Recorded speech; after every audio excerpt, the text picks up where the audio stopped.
Бактериолошко загадување на водата за пиење е утврдено по најновите испитувања на јавните чешми и водоводи во 9 селски населби во општина Виница, поради што издадена е забрана за нивно користење. Анализите на примероците вода што ги направиле стручни служби од Центарот за јавно здравје од Кочани, кај сите покажале присуство на колиформни бактерии, како и цревни ентерококи и ешерихија коли. Во 3 села е утврдено и отстапување од дозволените параметри за физичко-хемиска исправност. Испитаните примероци од локалните водоводи во селата Лаки, Липец, Пекљани, Драгобрашта, Трсино и во Божанско и Јуручко Мало во селото Виничка Кршла не одговараат на законските и стручни прописи во однос на параметрите за бактериолошка анализа. Регистриран е изголемен вкупен број бактерии на температура од 22 и 36 степени Целзиусови во 1 милилитар вода. Анализите на примероците од селата Крушево, Трстија и Калиманци не одговараат на законските прописи за микробиолошка и физичко-хемиска анализа со зголемена потрошувачка на калиум перманганат.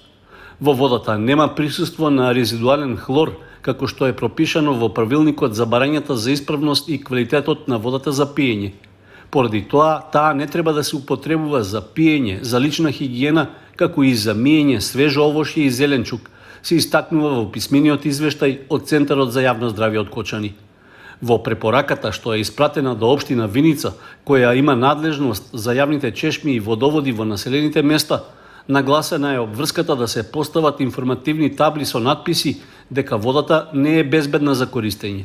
Потребно е таа да претрпи соодветна преработка, односно таложење, флокулација, коагулација и филтрирање, како и редовна дезинфекција со хлор, за да може повторно да се употребува. Проблемот со загаденоста на водата за пиење во населените места во Виничко е актуелен повеќе години. За него треба да расправа и Советот на општината на предстојната седница што е закажана за идната недела. Општина Кочани ја повторува постапката за избор на изведувач кој треба да изврши реконструкција, односно санација на оштетувањата на канализацијските шахти во градот. Причина за тоа е што на претходно објавениот јавен повик не била добиена ниту една понуда. За реализација на предвидените работи се планира сума од 150.000 денари, што е на исто ниво како и на повикот објавен кон крајот на минатата година, што тогаш се покажа како недоволно да ги покрие трошоците за поправка. Со тендерската постапка што е во тек, предвидено е да се поправат оштетувањата на внатрешните бетонски ѕидови на 20 шахти на улиците во градското подрачје со длабочина од 2,5 метри.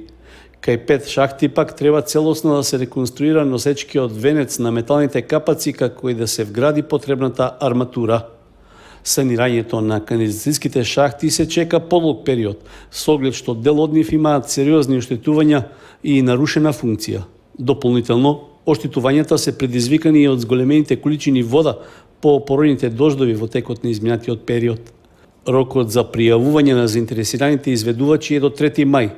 По изборот и подпишувањето на договорот со општината, избраниот изведувач ќе има оврска градежните работи да ги реализира во период од 2 месеца.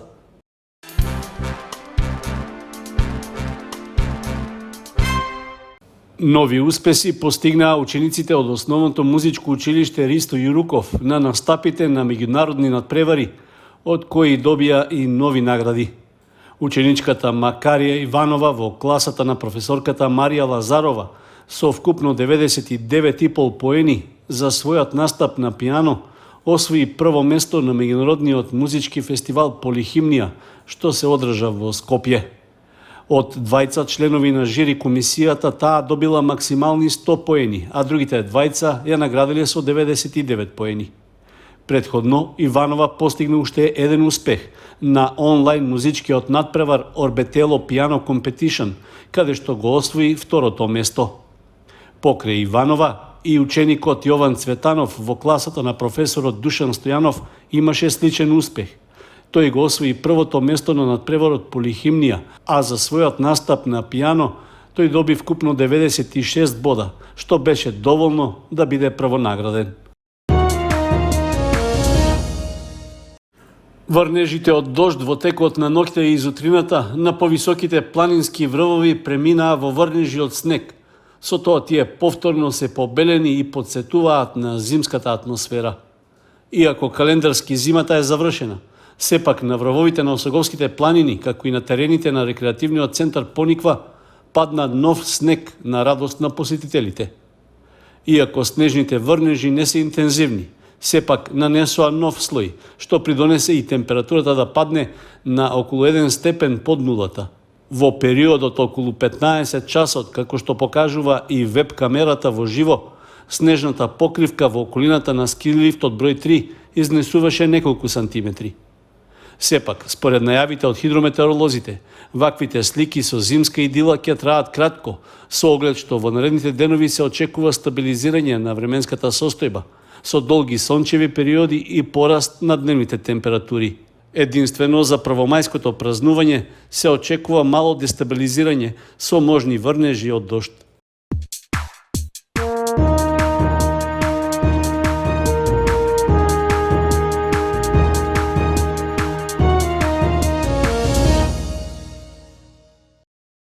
Раководството и навивачите на фудбалскиот второлигаш Слога 1934 од Виница реагираат на делењето на судиската правда на средбата против екипата на Тетекс со оценка дека домашниот клуб е оштетен. Судијата Фатмир Бафто директно влијаел на крајниот резултат. Реакцијата се однесува на една спорна ситуација во 65-та минута на надпреварот на стадионот во Виница, при што играч од домашната екипа центрира топка од левата страна, која доаѓа на втората статива пред голот на гостите. Меѓутоа, напаѓачот на Слога е спречен да игра со топката, бидејќи е повлечен силно за дресот и е соборен на теренот. Погрешната одлука на главниот судија Бафто, кој дозволи играта да продолжи во оваа ситуација, ја оштети екипата.